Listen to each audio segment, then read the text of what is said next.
as someone who's actually tried to transform the future of ITC by diversifying it into an FMCG conglomerate, would you personally like to see a future minus cigarettes for ITC? No, I would like it in the hands, while so long as it's a legal business, I think it's in very responsible hands. Okay, so you're staying with the cigarettes business.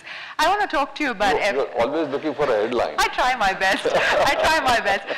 Even though a lot of your individual FMCG businesses have turned profitable, overall the FMCG business has not turned profitable just yet. Do you still face criticism internally? No, not really. But some people are still in disbelief. Building brands is very tough. When a child is born, the diaper that is put on the child is a foreign brand, and we pay royalty on it. The net present value of royalty paid by a child born today until he dies is enormous.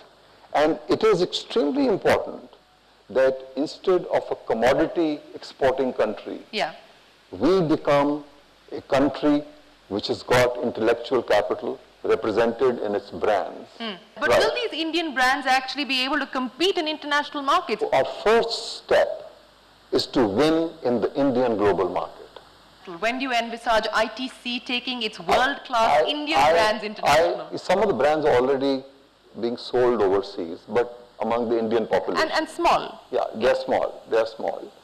I think this will not be in my lifetime with ITC because it's really a long-haul business. If ITC is lucky that it has a successive sets of leadership that can have a pursuit of glory through guts that your program is all about, then one day we could be taking India's global brands abroad. The audacity of ITC to come into a business that has been dominated by a brand like Maggi, for instance. What is the strategy there? It's true that Maggi is a household name, and many people say that, give me ITC's Maggi, right? When we launched our EP brand. But that is the strength of the brand.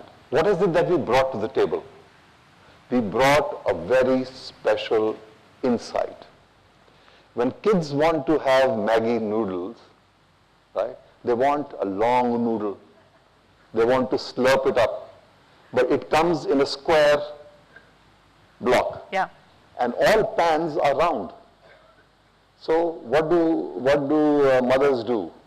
They break the block into two, but in our case, it's a round block.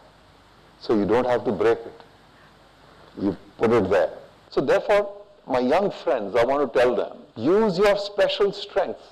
Focus on the consumer to create a unique source of competitive advantage. Yeah. 8 years ago, you told me that you want ITC to be India's #1 FMCG company. Today, I'm going to ask you, when will ITC be A, India's #1 FMCG company, and B, India's #1 profitable FMCG company? Firstly, we have been India's #1 FMCG company, because cigarettes are also an FMCG product. From 5,000 crores to 15,000 crores is going to happen in the next 5 years, if not earlier. The tough time is in the beginning. Absolutely. When nobody allows you, gives you a quarter, you're not allowed to go in. You're a fledgling, you're a little baby, so they kick you around. After a while, you develop muscle. And after that, you can be the Sushil Kumar of India. Vaisi Deveshwar, it's always a pleasure speaking to you. Thank you very much for joining us here at the Young Turks Conclave and sharing your experiences and your lessons with us. There's a very small token of appreciation that we'd like to share with you. It's a special watch that we have from Rado, and I'm just going to hand it over to you to commemorate the 11th anniversary of Young Turks. So thank you so much for joining us here. Receiving it from media cannot be clubbed as bribery. Somebody said that ये जो corruption चल रही है, कुछ ले दे के इसको खत्म नहीं किया जा सकता. Thank you very much, sir. Thank you so much. Okay, our next speaker knows a thing or two about speed, about agility, about endurance, and the ability to make split-second decisions. Sitting inside the cockpit of a Formula One car, racing at speeds of over 300 kilometers per hour, for 2 hours at a stretch, experiencing G-forces equivalent to what astronauts in space experience, losing up to 5 kilos of body weight at the end of every race. This, ladies and gentlemen, gives a whole new meaning to living life in the fast lane. Courage, humility, and a very big heart. Karan Chandok has it all.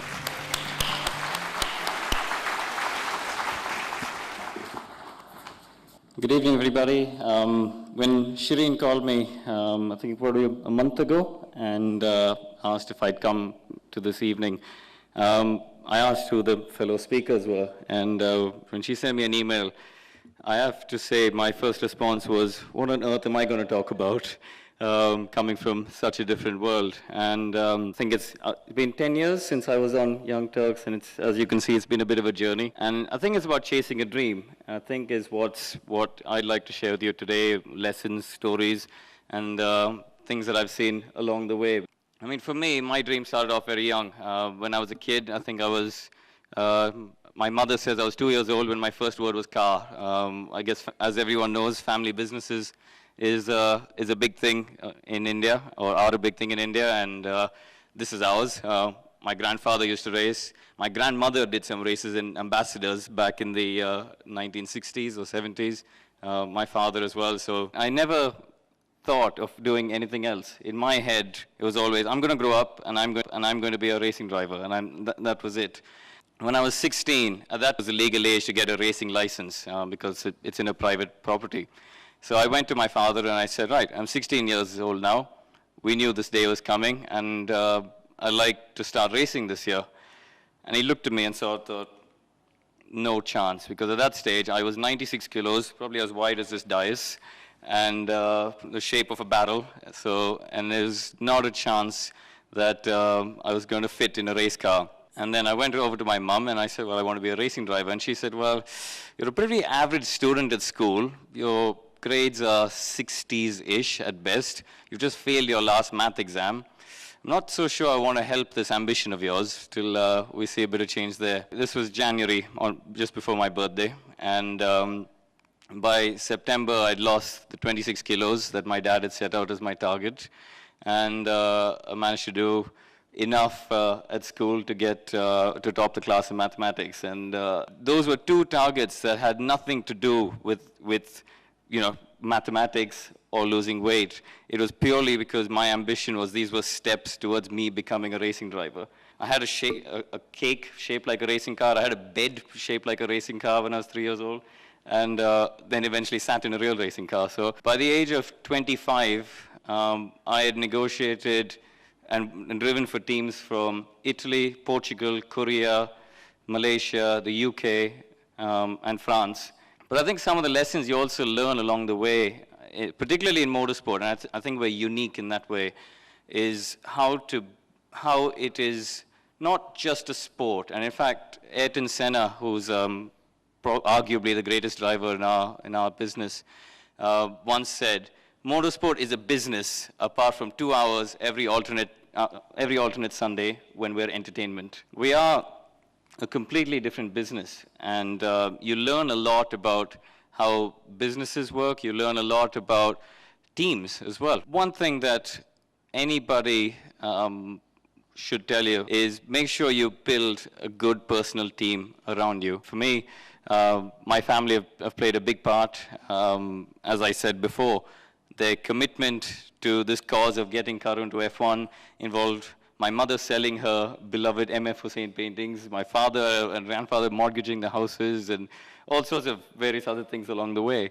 But it does mean that you've built this team that you know are going to be 100% behind you. People in sport have egos, very big egos. We all do. You have to believe that you are better than your competitor.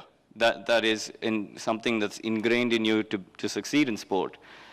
But at the same time, that you can't allow that ego to stop you from learning from other people as long as you trust them. So if you call it my mantra, constructive criticism is another big thing. Probably two last things that I'd like to say is, that I've learned is in sport, for every 10 days you have 9 bad ones, where it doesn't, you're not feeling quite right, the car's not quite right, something's not quite right and the result doesn't come out. But the one good day that you have when you stand on a podium and the national anthem is playing out and you know you're standing there and you've achieved something that you're one in a billion, and you know that you've got a country with your flag, and the satisfaction you get out of having achieved that more than makes up for the other 9 bad days.